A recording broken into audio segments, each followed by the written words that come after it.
What do you hear me? Okay, so we na pala. So, ano po mga ganap niyo dyan?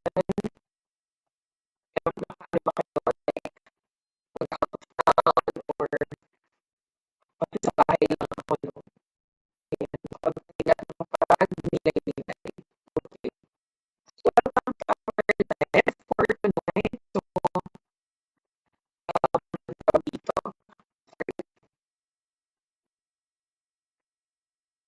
Okay, so ano yung notification sa TikTok. But anyway, so ayan, I hope we can share the link.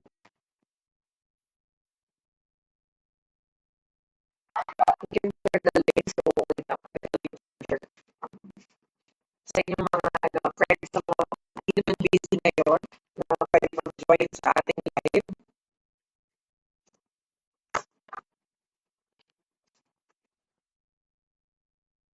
Nakabit ko lang yung charger. Wait.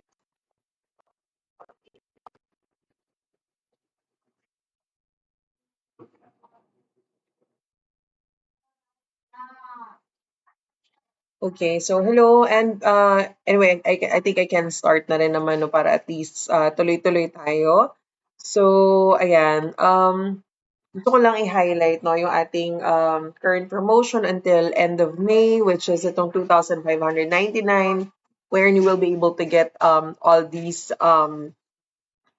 ito na yung laman ng package, no? Yan, may kasama na siyang mga, kagaya natin ginagawa natin everyday, yung mga practice questions, may mga flashcards, quiz cards na kasama, and then also kasama yung audio and video recorded lectures.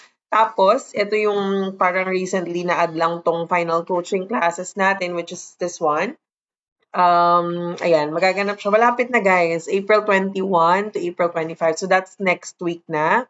Okay, and these are the top-notchers na magpa-facilitate, okay? Or mag-handle nung topics or ayan, magko-cover from NP1 to NP5. Okay, so wait lang muna tayo ha. Parang nawala na yung mga tao. Busy yata ang mga tao ngayon. Or ano, oras ng pahinga. Kaya siguro wala yung karamihan ano. Ayan. At least we can do maybe short and sweet lang na pag-aaral no? Para naman makapag-relax din kayo. Ayan. So, okay. Anyway, dun sa website natin ng Onenurse, makikita nyo naman dun yung, ayan, yung mga packages natin. Just have to go to onenurse.com. Okay? Alright. So, I think we can go ahead and start. Okay. Hello sa mga nag-join. So, wait. PNLE review. Ayan. So, grabe, no? Your exam is in 20 days. Ayan. 20 days na lang, guys. Hi. Hello sa mga, ano, nagla-like, nag-heart. Okay. So, ayan. Pa-share naman ng ating live link. Okay. So, anyway, we can start. Anyway, that means kasi bigla na lang naman nag-join yung mga tao in the middle of the review. So, that's fine. So, let's go first here. So, ano, diretso na tayo ng med-surge. Sorry, ingay ng aso, no? Mainis. Sige. Mag-med-surge muna tayo, guys. Mga 10 questions. Pampakalma. Pampakalma. Okay. Ayan. Okay. So, ayan. Sige. Number 1. During a routine assessment, the nurse is evaluating a client with hypertension. So, which question should the nurse ask first to gather important information? So, A, what over-the-counter medications you take, describe your usual exercise and activity patterns, tell me about your usual diet, or describe your family's cardiovascular history. Okay. Sige, we'll take the first answer na lang kasi ang konti lang natin, no? So, yung first na lang muna yung iti-take ko. So, ayan, tama. So, what over-the-counter medications you take? So, some over-the-counter medications, such as cold remedies, raise blood pressure significantly. Knowing the client's use of these medications helps assess any contributing factors to their hypertension. So, yes, tama. Letter A. Okay, next. So, a glycosylated hemoglobin or HbA1c test measures blood glucose control over the past 3 months. What value is indicative of pre-diabetes? 6.5 to 7%, 5.7 to 6.4%, 5 to 5.6, or greater than 5.6. Ano to? So, yung A1C.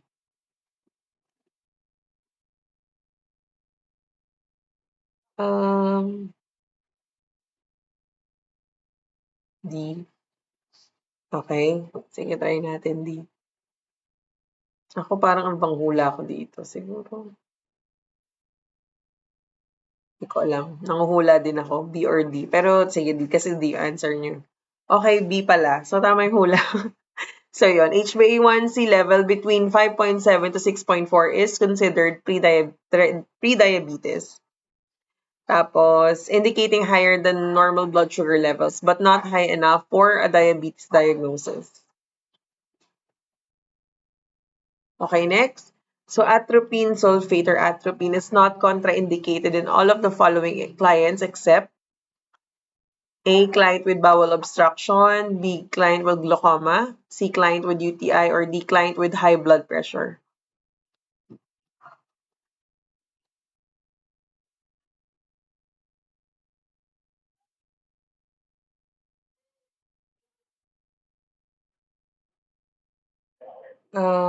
Okay, C daw, sabi ni Bossing.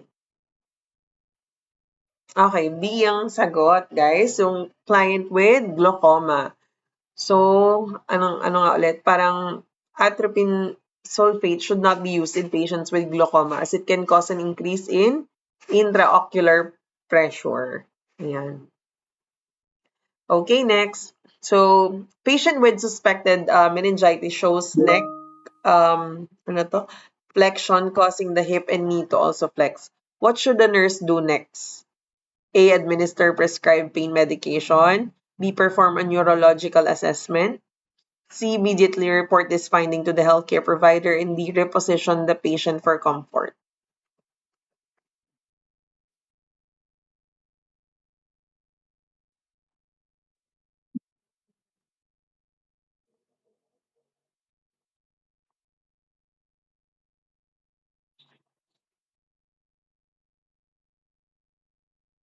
Wait lang. Okay, sige. Okay, C yung answer. Okay, C. Kasi patient's neck flexion causing the hip and knee to flex o yung Brodzinski's sign, tama ba yung basa ko, no? Is indicative of meningitis. So this finding is significant and should be reported immediately to the healthcare provider for further evaluation and treatment. So it is as it suggests active meningitis. Ayun. Okay. Next tayo, number 5. Manager of an accounting firm is admitted to the hospital due to acute abdominal pain and passing out of bloody stools. After several diagnostic and laboratory examinations, the physician ordered him to undergo an exploratory laparotomy. So you are the nurse on duty on that day. The patient was visited by the anesthesiologist who explained that anesthesia for his surgery. So which of the following types of anesthesia would you expect to be ordered? So is it A, spinal, B, caudal, C, local, or D, general? Caudal ata to or caudal, something like that. So is it A, B, C, or D? So, ayan, may D tayo, general. Okay, sige, sige, go. Ayan, tama. So, may dalawang answer na hindi. Alright. So, yung explanation is, exploratory laparotomy needs general anesthesia or major surgery. Airway patency should be monitored.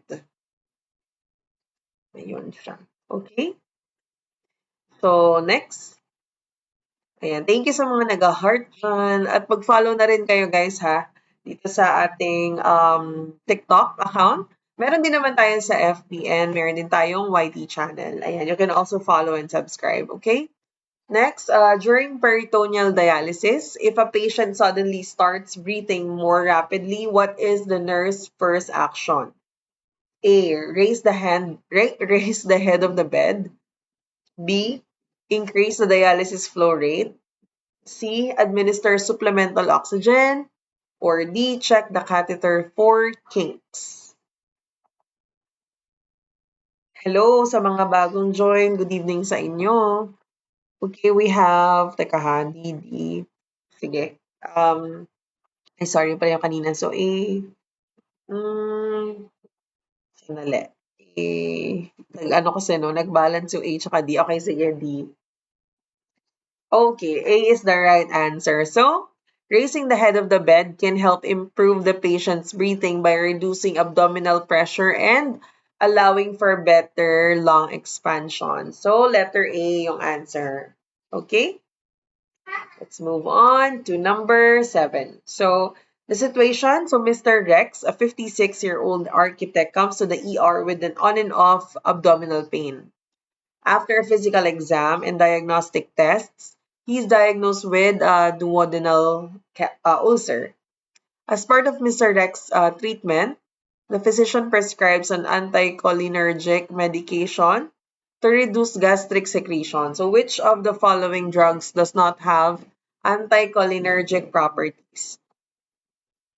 Okay, so A. Riopan, B. Sanax, C. Malox, or D. Mylanta.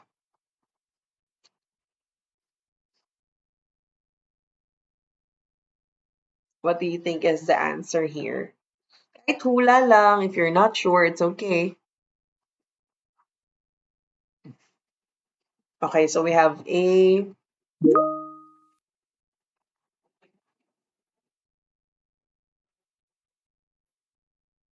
Okay, Riopan daw. Sige.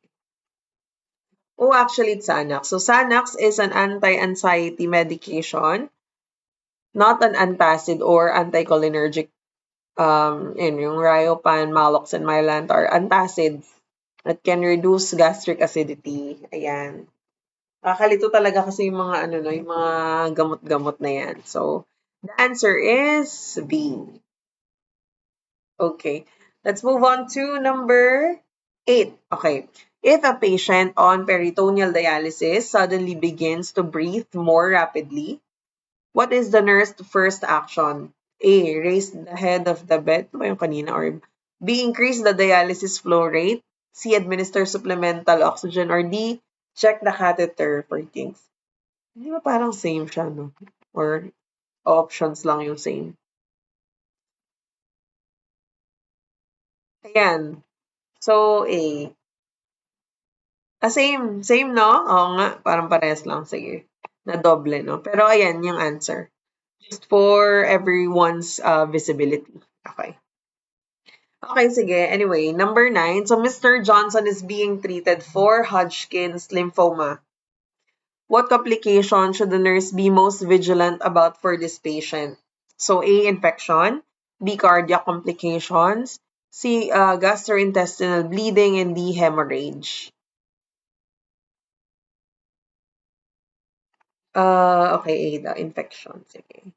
Ayan. So, patient with Hodgkin's lymphoma, especially those undergoing treatment, are at increased risk for infections due to their compromised immune system. So monitoring for signs of infection is crucial. Okay, next, no? Let's move on to ito medyo mahaba. Number 10. So what is the most appropriate nursing diagnosis for a 62-year-old client, okay, diagnosed with ano ba to? nephritis, Diyos ko Lord, pyelonephritis and possible septicemia with a sodium level of 152 MEq per liter, osmolarity of 340 MOSM per liter, and glucose level of 125 mg per DL, and potassium level of 3.8 MEq per liter, who has a history of 5 urinary tract infections in the last 2 years, is fatigue due to lack of sleep,